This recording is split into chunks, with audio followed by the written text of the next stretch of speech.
আজ বানাবো মাছের তেলের দারুণ টেস্টি বড়া, যেটা খুব সহজেই বাড়িতে আমরা বানিয়ে নিতে পারি। চলুন, এখানে আমি মাছের তেল ভালোভাবে ধুয়ে সামান্য একটু লবণ আর হলুদ মাখিয়েই রেখে দিয়েছি। এর মধ্যে অ্যাড করব ধনেপাতা কুচি, পেঁয়াজ কুচি আর কাঁচা লঙ্কা কুচি। এই তিনটে জিনিস দিয়ে দেব। এরপরে দিয়ে দেব 2 চামচ মতো ডাল বাটা। এখানে আমি মুসুর ডাল বাটা ব্যবহার করছি। আপনাদের কাছে ডাল বাটা না থাকলে আপনারা বেসনও ব্যবহার করতে পারেন। আর দিয়ে দিলাম সামান্য পরিমাণ সুজি।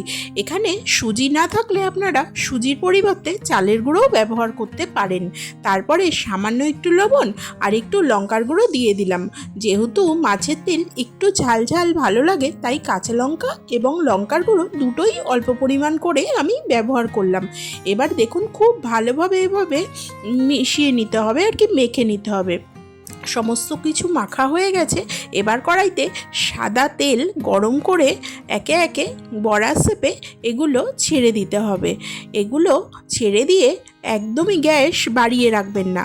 কেন, গ্যাস বাড়িয়ে বড়া যে কোনো বড়াই ভাজা করলে ভিতর থেকে কাঁচা থেকে যাবে, ওপর থেকে বড়াটা লাল হয়ে পুড়ে যাবে। সেক্ষেত্রে খেতে একদমই ভালো লাগবে না। তাই জন্য যখনই কোনো বড়া আইটেম রেডি করবেন, তখনই গ্যাসটা কমিয়ে এভাবে আস্তে আস্তে করে ভেজে নেবেন আর মচমচে করে ভেজে নেবেন। দেখুন, সব উল্টে পাল্টে ভালোভাবে ভেজে নিয়েছি। এই রেসিপিটা একবার হলেও বাড়িতে ট্রাই করার অনুরোধ রইল। গরম ভাতের সাথে জাস্ট জমে যাবে, এটুকু কথা আমি দিতেই পারি। মাছের তেলের বড়া আমার রেডি হয়ে গেল। আমার রেসিপিটি যদি ভালো লাগে, একটা সাবস্ক্রাইব অবশ্যই করে দেবেন। সবাই ভালো থাকবেন, সুস্থ থাকবেন। আর কেমন লাগলো রেসিপিটা কমেন্টসে অবশ্যই জানাবেন।